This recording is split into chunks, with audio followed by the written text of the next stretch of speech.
Do you have a social media presence for your business? Oh, no. We're not really going to talk about social media, are we? Come on. Can't we do anything with that? Social media for business sucks. Yeah, I know. It totally sucks, but it's one of those necessary evils, and you have to deal with it.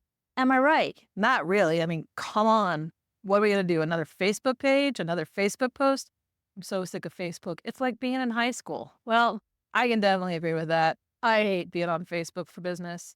As a researcher, I have gone to thousands and thousands of Facebook pages over the years, and they all pretty much suck. I mean, I got to admit, they're terrible. Of course, they're terrible. Nobody does a Facebook page right. They're all so boring. They just are like, come to my business, come to my business. Where? I can't even take you seriously. Like, I just can't. Like, stop. We're going to seriously learn about social media for businesses today, but we're going to look at it in a whole new way. We're going to look at it by branding. What we're going to do today is we're going to react to a video by Vanessa Lau. It's called Don't Build a Social Media Account, Build a Personal Brand Instead. Wait, Vanessa Lau? Isn't she that chick that was like making 7 figures as a content creator and then she like totally quit and wimped out? Why are we listening to that chick? I mean, yeah, that's actually who we're going to listen to today. Vanessa Lau, she did create a 7-figure income doing social media, specifically like TikTok and Instagram and YouTube and all these other accounts.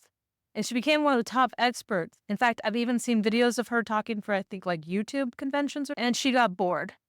She didn't like the brand that she had created and she quit. And then she went and she recreated a new brand under her own name, just being herself. She created her own story, and now she's just as successful with this new channel that she's created. And we're going to listen to the content that she made. She posted it 2 months ago. And I got to say, her advice is unique because she is definitely an expert when it comes to social media, and she's an expert when it comes to content creation. I look at businesses all over, and I see most of them missing the mark when it comes to social media. So today, what we're going to do is we're going to go ahead and react to her video. And then after the video, I'm going to talk to you about some of the strategies she suggested and how different businesses are using those strategies to actually create a story that is not only getting them a passive income from their social media, but in one case, one of the businesses managed to still make millions of dollars during COVID while they were shut down. Millions of dollars? Serious? What business is that? Well, you'll just have to wait to find out. All right? Let's go to the computer and press play. The first thing I'm going to do is go ahead and put this at playback speed 1.5 because I just want to speed up how quickly she's talking. She's got a lot to say. This will make it less than 14 minutes. I quit building a social media account and I started focusing on building a personal brand instead. And the reason why was because I don't think a lot of people understand the difference between building a social media account versus building a personal brand. You can absolutely grow a social media account by staying within a niche and sharing information within a specific category. A lot of people have done it. But if you don't build a personal brand in the process and have people be invested in you as a person, the moment that you start talking about something else, or the moment that you pivot into something else, you're going to lose a lot of people because you haven't built that type of loyalty. And I personally think it's unrealistic to think that as a creator, you're going to be talking about the same thing for a decade. That's just not how the human experience works. And what's really unique about this profession of being a content creator is that it's very tied to you personally. And as a human being, you're naturally going to have a change in values, or going to have a change in life stage. You being a single person creating content might look really different when you actually start a family. It also comes with just getting more experience and learning more about yourself as a human being. And knowing this, it's natural for you to want to pivot your content at some point.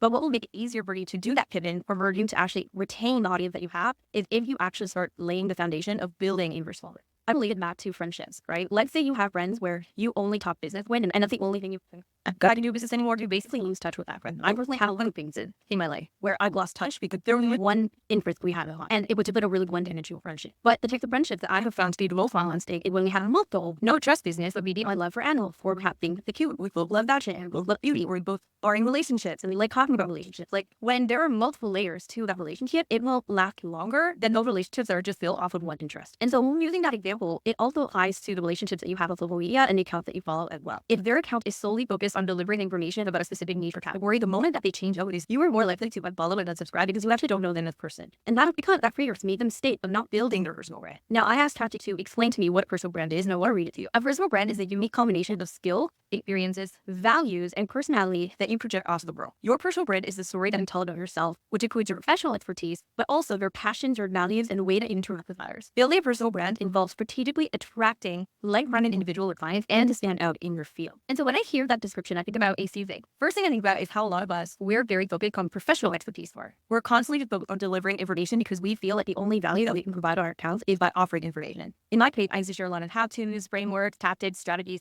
I'm not saying that you shouldn't be doing that. What I am saying is that if you only do that, you're basically building a one-dimensional relationship. And that's not how healthy relationships work, or that's not how successful relationships work. Not only this, I also think that when you're solely delivering information, that might have worked 5 years ago, but now with AI has changed. Information is a commodity. Like, people can find how to command frameworks anywhere. But what's becoming rarer and rarer is storytelling, is being invested in someone's personal life, is connection. That's something that AI can't necessarily give just yet. AI can't tell personal stories that will make you feel like, oh my gosh, I wasn't that exact same thing, and now I feel really invested in this person or in this character. And so back then, not 5 years ago, yes, finding a niche and sticking to the niche will make you successful. But if you ask me now, with how the industry is and how technology has evolved, I actually think that human connection and relationship is becoming more and more rare. And that's what people are trying to find. And so if you are still stuck with only doing content in your niche, I think that you will left behind either by technology or by the fact that you are willing to change as a person. And when you pivot or when you try to pivot, you're not going to retain most of your audience. The second thing too is like ChatGPT explained that building a personal brand is also for you to strategically attract like-minded people. And I really resonate with that because before, I'm always supposed to how to bring more strategy tactic that I didn't necessarily share a lot of my values or my interests or my passions.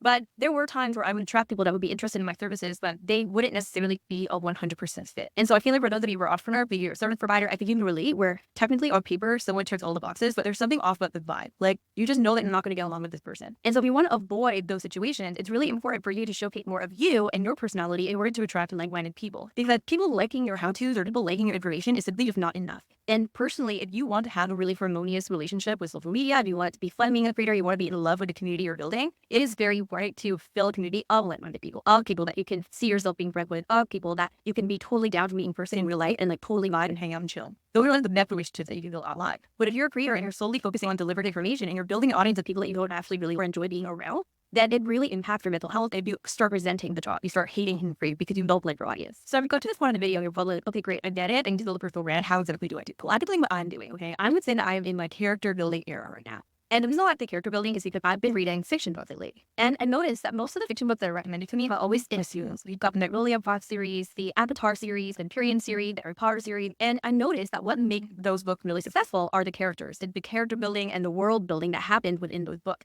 Each book may have a different story, but the reason why I keep reading the books within those series is because of the characters. And the only way that I can get invested in the characters is me knowing more about their past, why they do the thing that they do, what their personal life is beyond just the storyline. How did they grow to be the person they are? What thoughts do they have? That's what makes a good character, right? It takes time to build. And so me thinking about the best practices of fictional books, I started applying that to my social media. So on my social media, I will still talk about content creation, like this video about content creation. But specifically on my Instagram, I'm starting to really share different things that have nothing to do with social media. So I wanted to give you 6 very specific examples of how I've been able to character build and world build within my social media.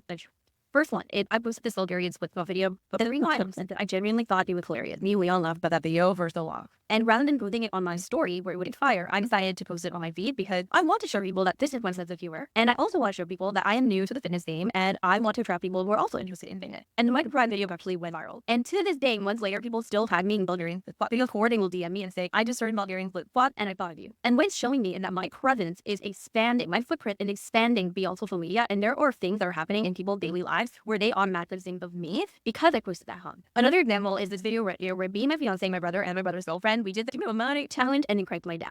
So I decided to post it on my Instagram and I thought it was hilarious too. But I also feel like in an indirect way, it's showing people that this is what I value. I value time with family. This is the link. What it's like hanging out with my family. We are very humor focused. We had a lot of fun. And it was really cool because in the comment section, people loved it, but also a lot of people can relate to having fun with your family. Next example is my newsletter, the Cringer Journal. This is where I write a lot of stories that happen in my life, but I've also shared the feelings and emotion around it. And my newsletter is very well received by a lot of people because they can relate to a lot of the emotion that I've gone through. And also a lot of the lessons that I've learned. And I'm building an emotional connection with my readers. And through these stories, I'm also showing people what my value and thought process are. Other examples of things that I've done is I share posts about like beauty routine, period talk. I've shared more about like my fashion sense because these are all things that I personally am interested in. And the goal of doing this is to have fun, but also to attract people that I would want to be friends with and that I would actually want to grab coffee with. For example, back then, there were these people that want to grab coffee with me, but if I'm being honest, like I don't necessarily want to have coffee with someone where all they talk about is business and social media and content. I talk about that enough.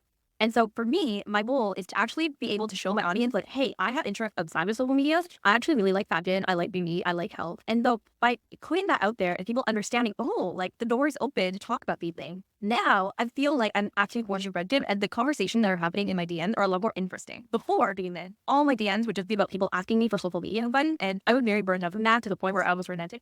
But now, because I've showcased like different aspects of me, my DMs are a really fun place to be in. I have girls asking me about my lash routine. I have girls asking me about how to trim their cycles. I have people asking me for the links to the clothes that I'm wearing, and so it's just adding more dimension and diversity to my social media experience. And that's what can make content creation and building a community much more enjoyable than before. Last example, I think the most important example with an actual tangible result of how this is a good thing. And that is before, whenever I drank bubble tea, I would post it on my story. And it wasn't intentional. It's just that I love drinking bubble tea a lot. Like I was obsessed. And the crazy thing is that years later, I decided to start a new business. And I asked my audience to guess what business they think I started.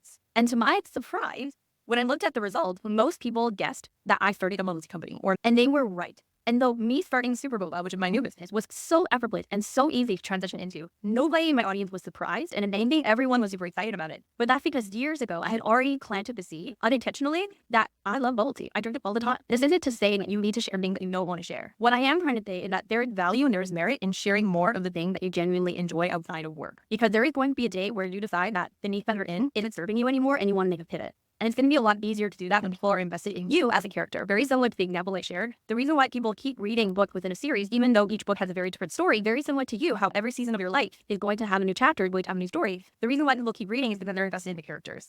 And so it's really important in this journey as a career to build your character, not just your niche and not just your social media accounts. And again, I genuinely believe that creators who understand the importance of personal brand sooner rather than later and are able to build up their character, build up their world, they're going to be able to survive the AI technology boom wherever it looks like in the future, and are also going to be able to future-proof their personal brand so that they can earn more in the longer term and able to pivot into any industry or any tangent that they like that is a better reflection of who they are in that moment. But anyways, I hope you guys enjoyed the video and want to learn more of the things that I'm learning when it comes to being a creator and starting businesses, then make sure you subscribe to the Creator Journal. It's free. This is where I really share the in-depth behind the scenes of what's really being a creator. As always, thanks so much for watching, and I will catch you in the next one. Okay, I don't know about you. I thought that was pretty good. I agree with her that you should reconsider how you do your social media account and build a personal brand instead. And a big part of that is because of the fact that as a researcher, I have searched through hundreds and thousands of websites, and I have ended up on Facebook more times than I can tell you, looking at their Facebook page for any kind of information. And I hate it. I absolutely hate when I see a business has a Facebook page because when I go over there, there's going to be nothing there. They may have posted something, but it's generally going to be older and it's going to be just sitting there doing nothing. And I just get so frustrated. So a lot of times when I'm searching for something, if I see that they have a social media page, I will just skip it completely. And I will just stick to their website. I will look for news articles. I will look for whatever else I can possibly find about the business because most businesses get the whole social media aspect wrong. Vanessa Lau, she is definitely a professional in content creation. And I think what most people don't realize is that YouTube is a social media site. What I really liked about what she just said in this video was that instead of building a social media account, you want to build a brand. For me, what I heard her saying was that you want to tell a story. You want to tell the story of who you are. You want to tell the story of who your business is. And you want to weave that into the brand that you're trying to create for your business. So what I want to show you today is I'm going to start with some businesses that have websites on social media, and I'm going to tell you a little bit about them. First one is the Rudan brothers. The Rudan brothers live in Canada, and what they do that makes their social media so much more outstanding, which recreates their brand, is that they go and they do gutters and roofs for free for people. Now, I know what you're thinking. I don't want to do anything for free. Well, here's the thing. Because they're doing it for free, they get a lot of emotional responses. And when they get these emotional responses, like she was saying, you want to build that emotion between who your customer is. Your customer basically is going to be your audience if they're looking at your social media site.